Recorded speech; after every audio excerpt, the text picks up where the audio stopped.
Last lecture में मैंने आपको एक्सरसाइज 7.3 के कुछ क्वेश्चन दिए थे करने के लिए। क्वेश्चन नंबर 8 तक हम लोगों ने क्वेश्चन कर लिए थे। उम्मीद है आप लोगों ने क्वेश्चन सॉल्व कर लिए होंगे जो मैंने नहीं करवाए थे आप लोगों को क्वेश्चन नंबर 8 तक। नेक्स्ट जो आज हम लोगों ने करना है वो है question number 9 and question number 10। सबसे पहले बात करते हैं क्वेश्चन नंबर 9 की। क्वेश्चन नंबर 9 में क्या है, the arithmetic mean, A M means arithmetic mean है, the arithmetic mean of two numbers is 10। कि दो नंबर्स हैं उनका अरिथमेटिक मीन 10 है या उनके दरमियान जो अरिथमेटिक मीन जो है वो 10 है। And geometric mean is 8।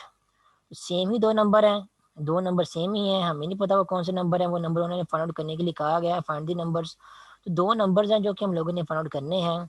उन दो नंबर्स के दरमियान अरिथमेटिक मीन जो है वो 10 है और ज्योमेट्रिक मीन 8 है। हम लोगों ने वो दो नंबर जो है वो फाइंड आउट करने हैं। तो ये क्वेश्चन आज हम लोग करते हैं। नेक्स्ट क्वेश्चन में क्या गिवन है, दो नंबर्स हैं, लेट्स से आपके पास दो नंबर्स हैं, एक नंबर है आपके पास स्मॉल ए और दूसरा नंबर है आपके पास स्मॉल बी। इन दो नंबर्स के दरमियान हमें क्या गिवन, ये दो नंबर्स हमें तो नहीं पता, ये हमने खुद से सपोज किए हैं। इन दो नंबर्स के दरमियान ये बताया क्वेश्चन में कि इनके दरमियान जो अरिथमेटिक मीन आ रहा है वो 10 है। अब ये 10 क्या है हमारे पास, 10 को क्या लिख रहा हूँ, 10 हमारे पास ये है A M means arithmetic mean है। और कोई से भी दो नंबर्स के दरमियान अरिथमेटिक मीन कैसे निकालते हैं वो आप लोगों को आता है, इस रिलेटेड क्वेश्चन हम लोगों ने किए हुए हैं। उसके अलावा क्या इन्फॉर्मेशन क्वेश्चन में गिवन है, उसके अलावा क्वेश्चन में ये इन्फॉर्मेशन गिवन है कि इन्हीं दो नंबर्स के दरमियान अगर आप ज्योमेट्रिक मीन इवेलुएट करेंगे तो ज्योमेट्रिक मीन क्या होगा, वो 8 होगा। अब 8 आपके पास यहाँ पे क्या है, 8 आपके पास ज्योमेट्रिक मीन है। और दो नंबर्स के दरमियान ज्योमेट्रिक मीन जो है वो कैसे इवेलुएट करते हैं वो भी आप लोगों को पता है, दोनों के ही फार्मूलाज हैं। दो नंबर्स के दरमियान एक अरिथमेटिक मीन निकालना हो या एक ज्योमेट्रिक मीन निकालना हो तो उसके फार्मूलाज आप लोगों ने पढ़े हुए हैं। अगर लेट्स से अगर ए अरिथमेटिक मीन है दो नंबर्स के दरमियान तो उसका फार्मूला ये होता है, उसका फार्मूला है ए प्लस बी। वो दो नंबर जिन दो नंबर के दरमियान एक अरिथमेटिक मीन आ रहा है उन दो नंबर्स को आपस में ऐड करें और ऐड करने के बाद उन नंबर्स को 2 से डिवाइड कर दें तो आपको दो नंबर्स के दरमियान अरिथमेटिक मीन जो है वो मिल जाएगा। इसी तरह अगर जी जो है हमारे पास दो नंबर के दरमियान ज्योमेट्रिक मीन है, अगर आपने उसकी वैल्यू फाउंड करनी है वो दो नंबर के दरमियान जो ज्योमेट्रिक मीन जी है वो क्या है, तो उसका फार्मूला है प्लस माइनस स्क्वायर रूट। और स्क्वायर रूट के अंदर इन दो नंबर्स को मल्टीप्लाई करके लिख देंगे जिन दो नंबर्स के दरमियान आप ज्योमेट्रिक मीन फाइंड आउट कर रहे हैं। तो ये है अरिथमेटिक मीन और ज्योमेट्रिक मीन, एक एक अरिथमेटिक मीन और ज्योमेट्रिक मीन निकालने का फार्मूला दो नंबर्स के दरमियान। और क्वेश्चन में क्या गिवन है, दो नंबर्स के दरमियान अरिथमेटिक मीन हमें पहले से ही गिवन है कि वो 10 है। उसी तरह दो नंबर्स के दरमियान ज्योमेट्रिक मीन वो भी हमें पहले से गिवन है, वो क्या है, 8 है। अब ये जो इन्फॉर्मेशन हमें गिवन दी गई है इसी इन्फॉर्मेशन को हम लोगों ने यूज़ करते हुए फाइंड आउट करना है कि ये जो दो नंबर्स हैं ए और बी इन की वैल्यूज़ क्या होंगी, या ये जो दो नंबर्स हैं ए और बी ये कौन से नंबर्स होंगे जिनके दरमियान अरिथमेटिक मीन जो है वो 10 बन रहा है और ज्योमेट्रिक मीन 8 बन रहा है। ठीक है, तो अब ये जो गिवन इन्फॉर्मेशन हमें दी गई है हम इसी को यूज़ करते हैं अपनी कैलकुलेशन को करेंगे और ए और बी जो अननोन है उनको फाइंड करेंगे। तो गिवन है हमारे पास सबसे पहले कि दो नंबर्स के दरमियान अरिथमेटिक मीन जो है वो 10 है। तो अरिथमेटिक मीन का फार्मूला ये है, A is capital A is equal to A plus B, वो टू ए आपके पास अरिथमेटिक मीन है। क्वेश्चन में आपको ये गिवन है अरिथमेटिक मीन जो कैपिटल ए है उसकी वैल्यू क्या है, 10 है। और जिन दो नंबर्स के दरमियान अरिथमेटिक मीन 10 आ रहा है वो नंबर्स हमें नहीं पता। तो जो वैल्यू हम पता है अरिथमेटिक मीन की जो कि 10 है, ए कैपिटल ए जो कि अरिथमेटिक मीन के फार्मूले में यूज़ होता है अरिथमेटिक मीन, उसकी जगह हम जो है वो 10 पुट कर देंगे। और जिन दो नंबर्स का अरिथमेटिक मीन है कैपिटल ए या 10 वो नंबर्स हैं ए और बी, उनकी वैल्यू हमें नहीं पता, तो इन दो नंबर्स को एज इट इज फिलहाल हम यहाँ पे लिख देंगे ए प्लस बी ओवर 2। ये जो हमें गिवन इन्फॉर्मेशन दी गई है हम उसी को यूज़ कर रहे हैं। पहली इन्फॉर्मेशन में ये गिवन थी कि अरिथमेटिक मीन 10 है दो नंबर्स के दरमियान, जिन दो नंबर्स के दरमियान अरिथमेटिक मीन 10 था, अरिथमेटिक मीन का फार्मूला यूज़ करते हुए हमने अरिथमेटिक मीन की जगह 10 लिख दिया है। उन दो नंबर्स का हमें नहीं पता इसलिए उनकी जगह हम लोगों ने ए और बी ही लिख रहने दिया है। उसके बाद वही दो नंबर जो हैं ए और बी उनके दरमियान ज्योमेट्रिक मीन जो है वो 8 है, तो ज्योमेट्रिक मीन का फार्मूला भी हमें पता है। ज्योमेट्रिक मीन में जहाँ पे कैपिटल जी आ रहा है जो कि ज्योमेट्रिक मीन होता है उसकी जगह हम 8 यूज़ करेंगे।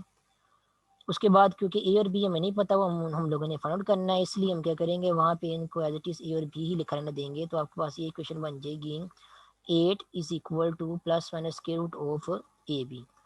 तो जो दो इन्फॉर्मेशन गिवन थी उन दोनों इन्फॉर्मेशन को यूज़ करते हुए हमने दो इक्वेशंस बना ली हैं। पहली इक्वेशन आपके पास ये वाली है, दूसरी इक्वेशन आपके पास ये वाली है। दोनों इक्वेशन में दो अननोन इन्वॉल्व हो रहे हैं, इसका मतलब आप दोनों इक्वेशंस को कंबाइनली सॉल्व करके दोनों अननोन्स ए और बी की वैल्यू जो है फाइंड आउट कर सकते हैं। अब क्वेश्चन ये है कि हम लोगों ने इन दोनों इक्वेशन को कैसे सॉल्व करना है। तो सबसे पहले क्या करें, दोनों इक्वेशन को जो है सिंप्लीफाई करें जितना हो सकता है। तो यहाँ पे जो लेफ्ट हैंड साइड वाली इक्वेशन है, इसको अगर हम इसके जो राइट हैंड साइड में डिनोमिनेटर में 2 इन्वॉल्व हो रहा है, इसको अगर हम जो है लेफ्ट हैंड साइड पे ले जाएं तो ये आपके पास इक्वेशन बन जाएगी A plus B is equal to 2 जब 10 से मल्टीप्लाई होगा तो आपके पास आंसर आ जाएगा 20। जो राइट हैंड साइड वाली इक्वेशन है इसको अगर हम सिंप्लीफाई करें तो यहाँ पे स्क्वायर रूट इन्वॉल्व हो रहा है, तो दोनों तरफ इस इक्वेशन में अगर हम दोनों तरफ स्क्वायर लें तो आपके पास आंसर मिलेगा A B is equal to 64। तो ये क्या किया है, ये जो दूसरी इक्वेशन है ये वाली, इस इक्वेशन की दोनों साइड पे आप लोगों ने क्या किया है, स्क्वायर ले लिया है। स्क्वायर लेने के बाद आपको इक्वेशन मिल गई है A B is equal to 64। अब आपके पास दो इक्वेशन जो है वो आ गई हैं सिंप्लीफाइड फॉर्म में। पहली इक्वेशन है आपके पास A plus B is equal to 20 और दूसरी इक्वेशन आपके पास A B is equal to 64। दोनों इक्वेशन को आप लोगों ने अब कंबाइनली सॉल्व करना है। तो कंबाइनली सॉल्व करने का आपकी तरीका क्या है, या तो दो इक्वेशन को आपस में ऐड या सब्ट्रैक्ट करते हैं, या फिर किसी एक इक्वेशन में से किसी एक अननोन की वैल्यू फाउंड करके उसको दूसरी इक्वेशन में पुट कर देते हैं, ताकि इन दी एंड आपका एक इक्वेशन में एक ही वेरिएबल अननोन जो है वो इन्वॉल्व हो और आप जो है उसकी वैल्यू फाउंड कर सकें। तो काफ़ी तरीके से आप कर सकते हैं। या तो आप तो ये एक तरीका तो ये आप ये कर सकते हैं कि जो इक्वेशन है इस इक्वेशन में से आप बी की वैल्यू निकाल लें या ए की वैल्यू निकाल लें। वो आपके पास होगी, बी की वैल्यू होगी आपके पास 64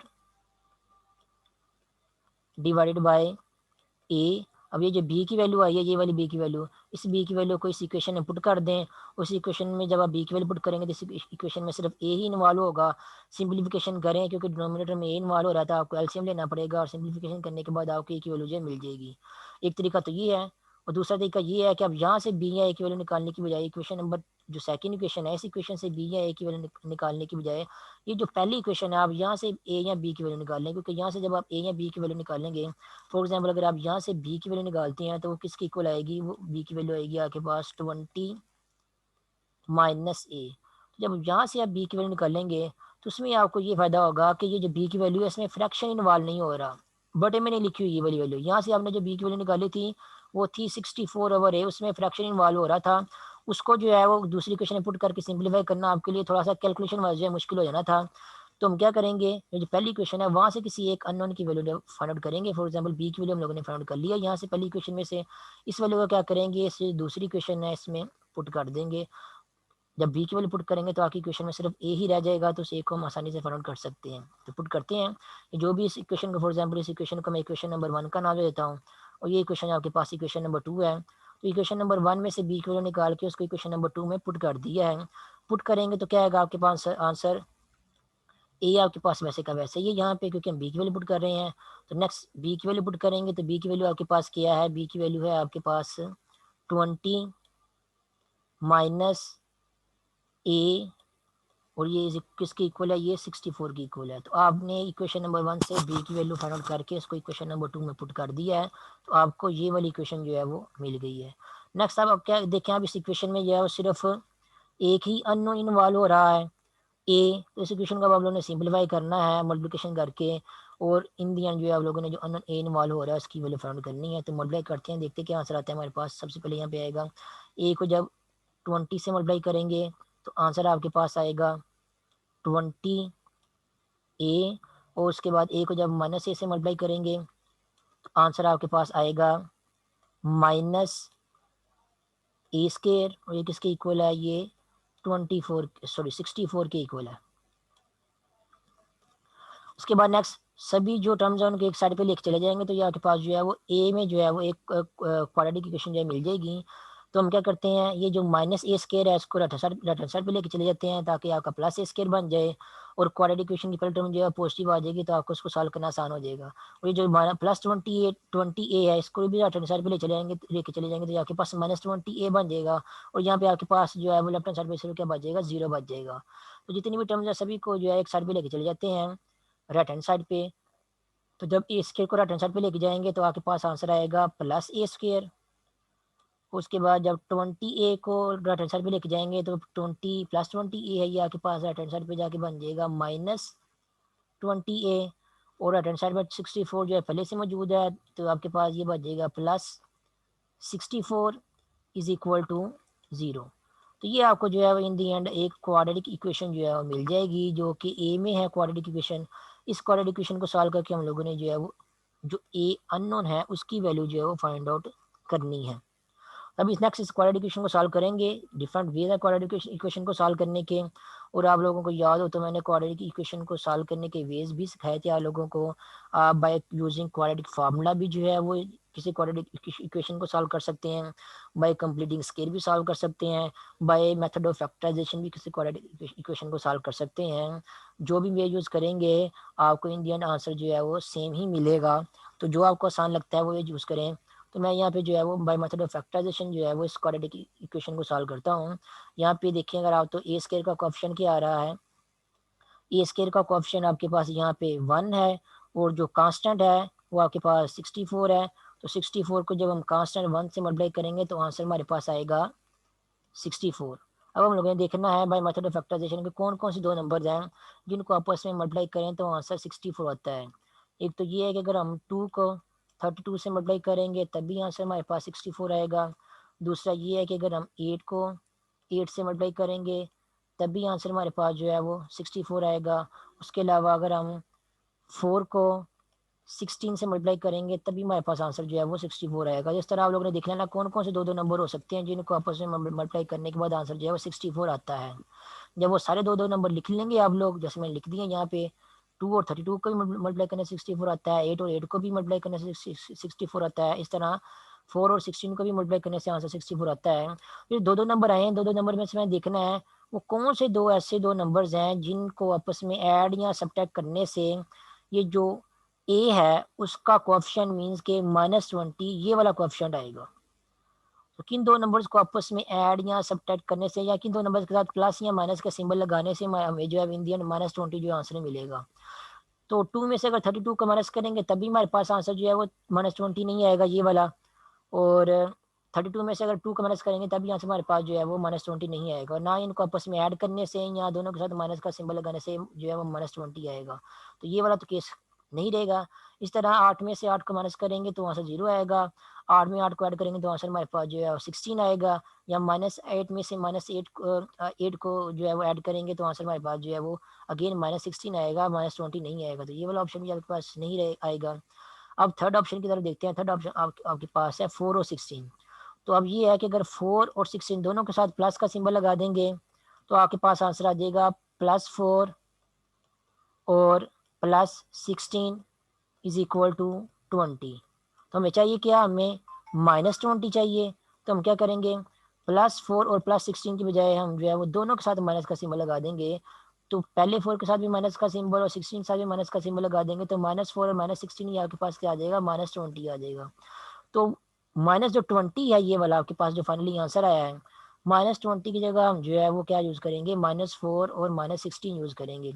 या फिर आप ये भी कर सकते हैं कि -20 अगर आपके पास आ गया है तो दोनों साइड पर अगर आप जो है वो ए से मल्टीप्लाई कर दें इन दोनों साइड को तो आपके पास आंसर आ जाएगा -4a -16a is equal to -20a। तो ये क्या किया, दोनों साइड को ए से मल्टीप्लाई कर दिया है। तो आपके पास जो राइट हैंड साइड में क्या बन गया, राइट हैंड साइड में आपके पास बन गया -20a। वो किसके इक्वल है, वो इज इक्वल टू है -4a और -16a। तो ये जो -20a is equal to -4a -16a है, ये वाला -20a की वैल्यू जो है जो यहाँ पे -20a आपके पास आ रहा है इसकी जगह जो है यूज़ करेंगे। इन दी एंड फिर आपको जो है वो इस मेथड को फॉलो करते जब आप -20a की ये वाली वैल्यू यूज़ करेंगे जो कि यहाँ पे हमने निकाली है दो दो नंबर्स को देखते हुए, तो आपको जो है फैक्टर्स जो है वो मिल जाएंगे इस क्वाड्रेटिक इक्वेशन के। तो इन्हीं जो है वो -20a की जो वैल्यूज़ की जो हमें जो आंसर मिला है -4a -16a, इसको जो है हम अपनी जो क्वाड्रेटिक इक्वेशन है वहाँ पे यूज़ करेंगे। तो यूज़ करते हैं इसको। यहाँ पे हमारे quadratic equation A square -20a +64 equal to 0। इसको एक बार दोबारा फिर से लिखते हैं। ये हमारे पास है ए स्केयर -20a +64 और ये इज इक्वल टू है 0। अब यहाँ पे इन्वॉल्व हो रहा है -20a। इस -20a की जगह हम क्या लिखेंगे, ये जो -20a की वैल्यू यहाँ पे आ रही है ये वाली वैल्यू है -4a-16a इज इक्वल -16a।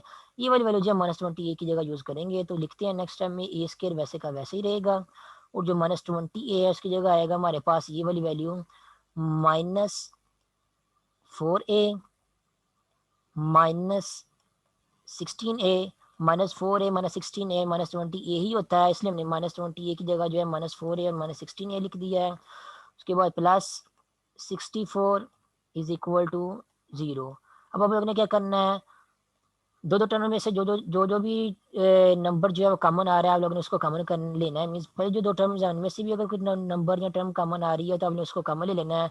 उसके बाद जो बाकी दो टर्म्स हैं उनमें से भी अगर कोई नंबर कॉमन आ रहा है तो आप लोगों ने उस नंबर को भी कॉमन ले लेना है। सबसे पहले बात करते हैं पहली दो टर्म्स की, ए स्केयर -4a। तो ए स्केयर -4 में से आप देख सकते हैं ए स्केयर में भी ए आ रहा है और -4a में भी ए आ रहा है।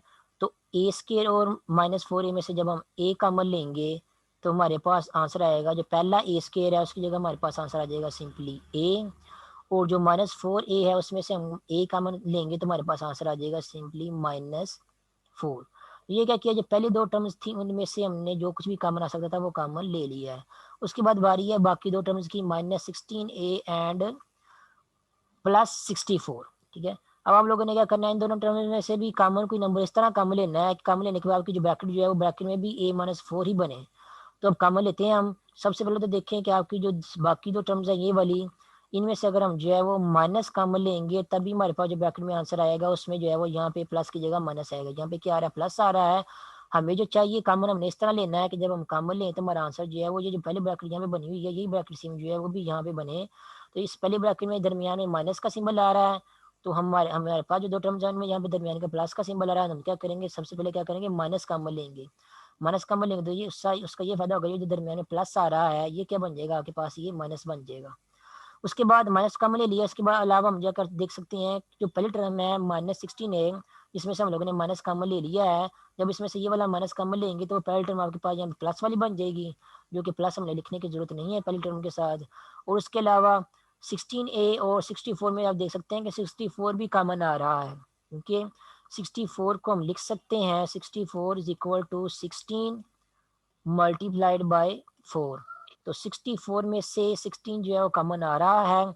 उसके अलावा 16a में भी 16 कॉमन ले सकते हैं। जब अब 16a में से -16 कॉमन लेंगे तो -16 कॉमन लेने के बाद -16a में से आपके पास ओवरऑल बचेगा सिंपली जस्ट a। उसके बाद ये प्लस का सिंबल था दूसरे नंबर पे, प्लस का सिंबल क्योंकि हमने माइनस कॉमन लिया तो ये प्लस का सिंबल आपके पास क्या बन जाएगा, माइनस बन जाएगा। उसके बाद जो 64 है उसमें से जब हम 16 कॉमन लेंगे तो आपके पास आंसर बाकी बच जाएगा 4 बच जाएगा। तो ये जो 4 है आपके पास 64 में से 16 कॉमन लेने के बाद वो यहाँ पे आ जाएगा।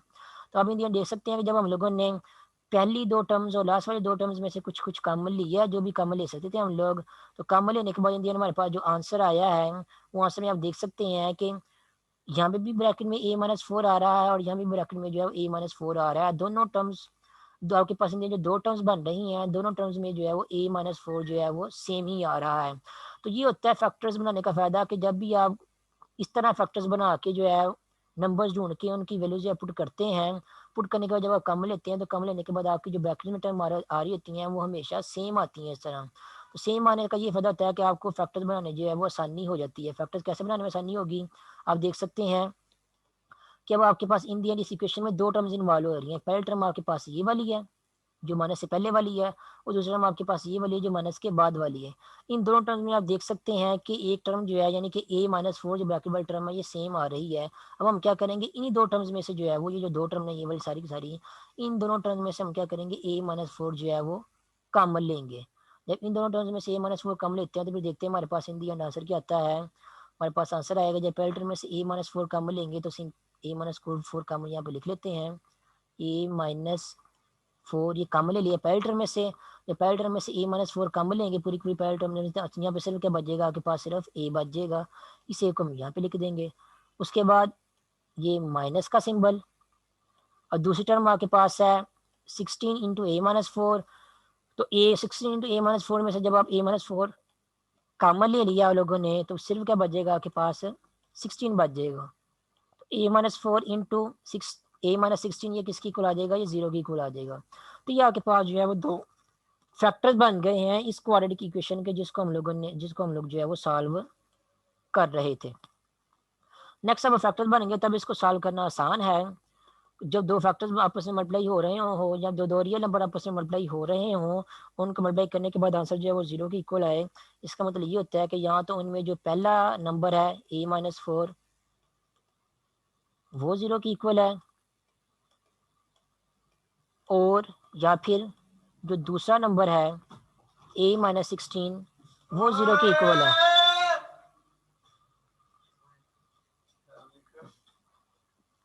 जब दो नंबर आपस में मल्टीप्लाई हो रहे हैं और उनको मल्टीप्लाई करने के बाद आंसर आपका 0 के इक्वल आए, तो इसका मतलब ये है कि दो नंबर जो आपस में मल्टीप्लाई हो रहे हैं उनमें या तो एक नंबर 0 के इक्वल है या फिर दूसरा नंबर जो है वो 0 के इक्वल है। तो पहला नंबर आपके पास a-4 है, तो यहाँ तो a-4 0 के इक्वल होगा, या फिर a-16 जो है वो 0 के इक्वल होगा। और अगर a-4 आपके पास 0 के इक्वल है, इसका मतलब ये है कि यहाँ पे आपको a की वैल्यू मिल जाएगी +4। और इसी तरह अगर a-16 वो 0 की इक्वल है, तो यहाँ से आपको a की वैल्यू मिल जाएगी 16। तो आपको a की दो वैल्यूज मिल गई हैं। अगर आपको a की दो वैल्यूज मिले, इसका मतलब ये है कि आपको b की भी दो वैल्यूज ही मिलेंगी। तो अगर a की वैल्यू जो है हम 4 यूज़ करें, तो b की वैल्यू अगर हम लोगों ने फाइंड करनी है, तो b की वैल्यू आप क्या करेंगे, a की वैल्यू को, ये वाली जो वैल्यू है इसको इस इक्वेशन में, जिसको हम लोगों ने इक्वेशन नंबर 2 में पुट किया था, इस इक्वेशन में पुट कर दें, या इक्वेशन नंबर 1 में पुट कर दें। जहाँ पे आपको इजी लगता है आप a की वैल्यू को इस इक्वेशन में पुट कर दें, या इक्वेशन नंबर 2 में भी पुट कर सकते हैं। किसी भी प्रीवियस जो आपके पास नॉन इक्वेशन थी जिनमें ए और बी दोनों इन्वॉल्व हो रहे थे, तो दोनों इक्वेशन प्रीवियस किसी भी इक्वेशन में आप जो है वो ए की वैल्यू पुट कर दें, तो आपको जो बाकी अननोन बच गया है बी, उसकी वैल्यू जो है मिल जाएगी। फॉर एग्जांपल अगर मैं यहाँ पे जो ए की वैल्यू है ये वाली 4, इसको मैं इसी इक्वेशन में पुट कर देता हूँ, B is equal to 20 minus A. तो यहाँ पे जब मैं ए की वैल्यू पुट करूँगा तो मेरे पास आंसर आ जाएगा B is equal to 20 minus A की वैल्यू 4 है, ए की वैल्यू 4 पुट कर देंगे, तो यहाँ पे बी की वैल्यू आपको मिल जाएगी B is equal to 20 minus 4, means के बी की वैल्यू आपको जो है वो 16 मिल जाएगी। इसका मतलब अगर ए की वैल्यू 4 हो तो बी की वैल्यू क्या होती है, बी की वैल्यू 16 होती है। अब इसी तरह अगर ए की वैल्यू हम 16 जो है वो इस इक्वेशन में पुट करें, जो इक्वेशन है B is equal to 20 minus A, तो अगर ए की वैल्यू 16 जो है हम इस इक्वेशन में पुट करेंगे, तो देखते हैं हमारे पास आंसर क्या आएगा, B is equal to 20 minus 16। तो ये किसके इक्वल आ जाएगा, आपके पास बी की वैल्यू आ जाएगी 4 आ जाएगी। तो अब आपको जो है ए और बी के जो है वो दो दो वैल्यूज मिली हैं। अगर ए की वैल्यू 4 होगी तो बी की वैल्यू 16 होगी, अगर बी की और अगर ए की वैल्यू जो है 16 होगी तो बी की वैल्यू जो है वो क्या होगी, 4 होगी। तो आपको दो आंसर मिल गए हैं और नंबर्स के। अब आप लोगों ने ये देखना है कि इनमें आपका आंसर जो है वो कौन सा वाला होगा, ए की वैल्यू 16 और बी की वैल्यू 4 वाला आंसर होगा, और या फिर ए की वैल्यू 4 या ए की वैल्यू बी की वैल्यू 16 वाला आंसर होगा। तो चेक करके देख लेते हैं। सबसे पहले हम देखते हैं, अगर हम ए की वैल्यू 4 और बी की वैल्यू जो है 16 ले लें, तो फिर देखें कि इन दो नंबर्स के दरमियान अरिथमेटिक मीन जो है 10 बनता है नहीं बनता। तो ए और बी, ये आपके पास ये क्या, ए की वैल्यू 4 है और आपके पास ये बी की वैल्यू जो है 16 है। अरिथमेटिक मीन अगर आप निकालते हैं दो नंबर्स का, तो वो क्या होगा, 4 प्लस 16 डिवाइडेड बाई 2। तो 4 प्लस 16 20 होता है, तो 20 डिवाइडेड बाई 2 आपके पास आंसर जो है वो 10 आ जाएगा। इसका मतलब ये है कि 4 और 16 अभी आपका जो है वो ठीक है। और उसके अलावा अगर आप जो है वो ए और बी की जगह, ए की वैल्यू जो है वो यहाँ पे 4 की जगह जो है 16 यूज़ कर लेते हैं, और बी की वैल्यू जो है वो 4 यूज़ कर लेते हैं। अब आप इन दोनों नंबर का अरिथमेटिक में निकालते हैं, तभी आपके पास आंसर क्या आएगा, 16 प्लस 4, 16 प्लस 4 20 के इक्वल होता है, तो 20 डिवाइडेड बाई 2 10 के इक्वल ही आ रहा है। तो दोनों ही नंबर आपके पास ठीक है, इसका मतलब आपको दो आंसर मिल जाएंगे। तो ए की वैल्यू 4 एंड बी की वैल्यू 16, एक आपके पास ये आंसर आ जाएगा दो नंबर्स का, ए और बी का। उसके अलावा दूसरा आंसर आपके पास ये आ जाएगा कि ए की वैल्यू जो है वो क्या 16 है और बी की वैल्यू 4 है, ये भी आपके पास जो है वो आंसर आ जाएगा। तो दो आंसर मिल जाएंगे, ए की A4 और B16। ये वाले वो दो नंबर्स हैं जिनके दरमियान अरिथमेटिक मीन हमेशा 10 होता है और जियोमेट्रिक मीन हमेशा जो है वो 8 होता है। या फिर ए की वैल्यू 16 और बी की वैल्यू 4, ये वाले वो दो नंबर होते हैं जिनके दरमियान अरिथमेटिक मीन हमेशा जो है वो 10 होता है और जियोमेट्रिक मीन जो है हमेशा 8 होता है। तो दोनों ही आंसर आप लोग लिख देने हैं, दोनों ही आंसर आपके पास जो है वो ठीक होंगे। तो ये जो आंसर हमें इंडियन मिले हैं ए की वैल्यू के और बी की वैल्यू के, ये वाले आंसर, ये ए की वैल्यू 4 बी की वैल्यू 16 और ए की वैल्यू 16 और बी की वैल्यू 4, ये दोनों आपके पास क्या हो जाएंगे, इंडियन फाइनल आपके आंसर बन जाएंगे। उसके बाद नेक्स्ट है जो क्वेश्चन हम लोगों ने करना है वो है एक्सरसाइज 7.3 का क्वेश्चन नंबर 10। क्वेश्चन नंबर 10 में क्या है कि find the value of K if k-1, 3k+1 and 5k-1 are in GP. GP mean geometric progression. तो कह रहा है कि 3 नंबर आपको जो है जियोमेट्रिक प्रोग्रेशन में अगर आप दिए गए हों k-1, 3k+1 एंड 5k-1, तीनों नंबर के हों जियोमेट्रिक सीक्वेंस में हो, तो अब आप लोगों ने जो अननोन यहाँ पे k इन्वॉल्व हो रहा है, इस अननोन k की वैल्यू जो है फाइंड करनी है।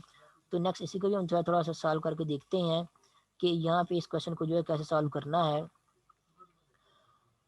तो क्वेश्चन नंबर है नेक्स्ट 10। 3 नंबर हमें दिए गए हैं जीपी में। k-1 पहला नंबर है आपके पास, k-1। दूसरा नंबर है आपके पास 3k+1, 3k+1। और तीसरा नंबर है हमारे पास 5k-1, 5k-1। ये 3 नंबर हैं। तीनों नंबर के हैं जीपी में, जियोमेट्रिक प्रोग्रेशन में है। और जियोमेट्रिक प्रोग्रेशन की सीक्वेंस को कहते हैं, ऐसी सीक्वेंस को कहते हैं जिसमें जब भी आप दो कंजक्टिव टर्म्स की रेशो निकालते हैं, मीन्स किसी एक टर्म में से दो कंजक्टिव टर्म लेके किसी एक टर्म को उससे पिछले वाले टर्म से डिवाइड करते हैं, तो आंसर आपके पास हमेशा एक ही फिक्स नंबर आता है।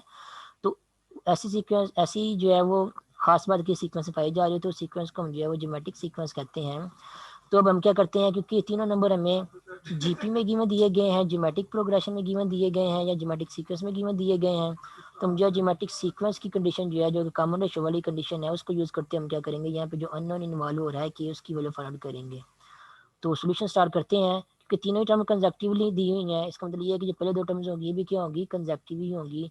जब पहले दो टर्म्स को कंजक्टिव यूज़ करते हैं, वहाँ से जब हम कॉमन रेशो की वैल्यू निकालेंगे, आर की वैल्यू निकालेंगे, तो वो क्या होगा, जो दूसरी टर्म है 3k+1, उसको डिवाइड करेंगे हम k-1 के साथ। जब k-1 से डिवाइड करेंगे तो हमें कॉमन रेशो आर की वैल्यू जो है वो मिल जाएगी। तो ये हमने कब वैल्यू निकाल ली है, कैसे वैल्यू निकाली है, पहले दो कंजक्टिव टर्म को यूज़ करते हमने कॉमन रेशो आर की वैल्यू जो है वैल्यूड की है। ठीक है।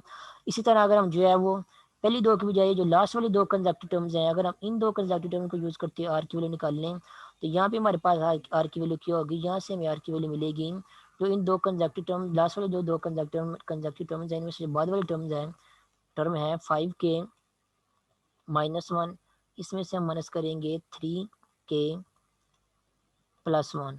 तो 5k-1 को जब हम 3k+1 से जो है वो डिवाइड करेंगे, तो हमें हमें अगेन जो है जियोमेट्रिक सीक्वेंस की जो कॉमन रेशो आ रहा है उसकी वैल्यू मिल जाएगी। और हमें पता है कि जियोमेट्रिक सीक्वेंस में जो कॉमन रेशो होती है वो हमेशा एक ही नंबर होता है। जब भी आप किसी दो कंजक्टिव टर्म्स को आपस में डिवाइड करके उस कॉमन रेशो को फाइंड आउट करते हैं, वो सेम ही नंबर होता है। तो अब यहाँ पे जो हम लोगों ने एक आर की वैल्यू फाइंड की है, दो कंजक्टिव टर्म्स को फाइंड करके डिफरेंट वे से, तो ये वाली आर की वैल्यू, ये भी आर की वैल्यू है, ये भी आर की वैल्यू है, क्योंकि ये कॉमन रेशो की वैल्यू है, ये सेम ही होगी जियोमेट्रिक सीक्वेंस के केस में। इसका मतलब ये जो दो नंबर हमने फाइंड किए हैं, ये वाले, ये दो नंबर भी क्या होंगे, आपस में इक्वली होंगे, क्योंकि दोनों क्या है, आर की वैल्यूज है, दोनों सेम ही वैल्यूज है। दिखने में डिफरेंट लग रही है लेकिन दोनों के आर की वैल्यूज हैं, तो दोनों क्या होंगी, सेम ही होंगी। इसका मतलब ये जो दो नंबर मैंने बॉक्स में इंक्लोज किए हुए हैं, ये दो नंबर्स भी क्या होंगे, आपस में इक्वल होंगे। तो नेक्स्ट अब हम लोगों ने क्या करना है, क्योंकि दोनों ही कॉमन रेशोज की वैल्यूज हैं, दोनों ही आर की वैल्यूज है, इसका मतलब क्या होगा, ये जो 3k+1 पहला नंबर है डिवाइडेड बाय k-1, ये इज इक्वल टू होगा 5k-1 डिवाइडेड बाय 3k+1। उसके बाद नेक्स्ट आप लोगों ने क्या करना है, अब इसी क्वेश्चन को सिंप्लीफाई करके यहाँ पे जो अननोन के इन्वॉल्व हो रहा है इसकी वैल्यू फाइंड करनी है। सिंप्लीफाई कैसे करना है, ये जो पहली लेफ्ट हैंड साइड है उसके डिनोमिनेटर में k-1 आ रहा है, इसको राइट हैंड साइड पे ले जाके दूसरी साइड ये जो 5k-1 है उसके साथ मल्टीप्लाई कर देंगे। और जो राइट हैंड साइड के में डिनोमिनेटर में 3k+1 डिवाइड हो रहा है, इसको लेफ्ट हैंड साइड में ले जाके जो 3k+1 है इसके साथ मल्टीप्लाई कर देंगे। जब 3k+1 को लेफ्ट हैंड साइड पे 3k+1 के साथ मल्टीप्लाई करेंगे तो आपके पास जो है लेफ्ट हैंड साइड पे आंसर आएगा 3k+1 होल स्क्वायर। ये आपके पास लेफ्ट हैंड साइड पे आंसर आ जाएगा। और उसके बाद राइट हैंड साइड में आपके पास आंसर क्या आएगा, ये जो k-1 है ये राइट हैंड साइड पे जाएगा, दूसरी साइड पे जाके 5k-1 के साथ मल्टीप्लाई होगा, आंसर आपके पास आएगा 5k-1 -1 और मल्टीप्लाइड बाय के -1। ये आपके पास इक्वेशन बन जाएगी वाली। इस इक्वेशन को फर्दर हम जो है कैलकुलेशन करते हुए सिंप्लीफाई करेंगे। तो जब 3k+1 को लेफ्ट हैंड साइड पे ओपन करेंगे तो आंसर आपके पास आएगा a+b और स्केयर का फार्मूला लगेगा यहाँ पे। तो 3k का स्केयर आपके पास आ जाएगा 9k²। उसके बाद 1 का स्केयर आपके पास 1 ही आएगा, तो a² + b² यहाँ पे ये आ गया। 3k² + 1 स्केयर 1 ही आएगा। उसके बाद +2ab जब लगाएंगे तो +2a आपके पास 3k है और b आपके पास 1 है, तो +2ab जब वाला फार्मूला लगाएंगे तो आपके पास बन जाएगा यहाँ पे +6k बन जाएगा आपके पास। ये क्या किया, लेफ्ट हैंड साइड में जो स्केयर था उसको ओपन करके हम लोगों ने ये लेफ्ट हैंड साइड जो है उसको लिख दिया है। उसके बाद इसी तरह जो है जो राइट हैंड साइड है उनमें जो दो ब्रैकेट्स आपस में मल्टीप्लाई हो रही है उनको ही मल्टीप्लाई करेंगे। सबसे पहले क्या करेंगे, 5k को जो है वो k-1 के साथ मल्टीप्लाई करेंगे। जब 5k को k के साथ मल्टीप्लाई करेंगे तो आंसर आपके पास आएगा 5k²। और जब 5k को -1 के साथ मल्टीप्लाई करेंगे तो आपके पास आंसर आ जाएगा -5k। उसके बाद नेक्स्ट ये जो -1 है, इस -1 को भी k-1 के साथ मल्टीप्लाई करेंगे। जब -1 k के साथ मल्टीप्लाई होगा तो आंसर आपके पास आ जाएगा -k। और -1 को -1 के साथ मल्टीप्लाई करेंगे तो आंसर आपके पास आ जाएगा +1। ये दोनों साइड को क्या कर दिया हम लोगों ने, ओपन करके लिख दिया है। नेक्स्ट अब जो सिंप्लीफिकेशन ही करनी है। जब सिंप्लीफिकेशन करेंगे इंडियन इस पूरी की दोनों साइड को रीअरेंज करेंगे करके एक साइड पे लेके आ जाएंगे तो आपके पास एक क्वाड्रेटिक इक्वेशन बन जाएगी। वो क्या होगी, 4k² + 12k = 0। तो सिंप्लीफाई जब आप करेंगे इस इक्वेशन को तो आपके पास ये वाली क्वाड्रेटिक इक्वेशन जो है वो बन जाएगी। इसमें कोई भी कांस्टेंट जो इन्वॉल्व नहीं होगा। कांस्टेंट कोई भी इन्वॉल्व क्यों नहीं होगा, क्योंकि आप देख सकते हैं यहाँ पे लेफ्ट हैंड साइड में भी +1 आ रहा है और राइट हैंड साइड में भी +1 आ रहा है। ये दोनों +1 क्या हो जाएंगे, आपस में कैंसिल आउट हो जाएंगे। बाकी सिर्फ k वाली या k² वाली टर्म जो है बच जाएंगी। जब k वाली और k² वाली टर्म्स को आप सिंप्लीफाई करेंगे तो आपको आंसर मिलेगा 4k² + 2k = 0। इसको सॉल्व करने का आसान ही है। यहाँ से आप क्या कर सकते हैं, दो टर्म्स आपस में ऐड हो रही हैं तो दोनों टर्म्स में से आप जो भी नंबर या टर्म्स कॉमन ले सकते हैं वो कॉमन लें। तो 4k² में से आप 4 भी कॉमन ले सकते हैं और k भी कॉमन ले सकते हैं। तो 4k² में से जब 4k कॉमन लेंगे तो आपके पास बचेगा यहाँ पे सिंपली k। और 12k में से जब आप 4k कॉमन लेंगे तो आपके पास आंसर मिल जाएगा 3 = 0। अब 4k इंटू k + 3 = 0 है। इसका मतलब ये है कि k इंटू k + 3 वो 0 के इक्वल है। ठीक है, दो नंबर आपस में मल्टीप्लाई हो रहे हैं, आंसर 0 के इक्वल आ रहा है। इसका मतलब ये है कि k भी 0 के इक्वल है और k + 3 भी 0 के इक्वल है। और k + 3 0 के इक्वल होने का मतलब ये है कि k की वैल्यू आपके पास क्या आ जाएगी, -3 आ जाएगी। तो ये है इस क्वेश्चन नंबर 10 का सोल्यूशन। तो मीटिंग का टाइम खत्म हो गया, अभी की मीटिंग के लिए इतना ही काफ़ी है, बाकी नेक्स्ट मीटिंग में करते हैं।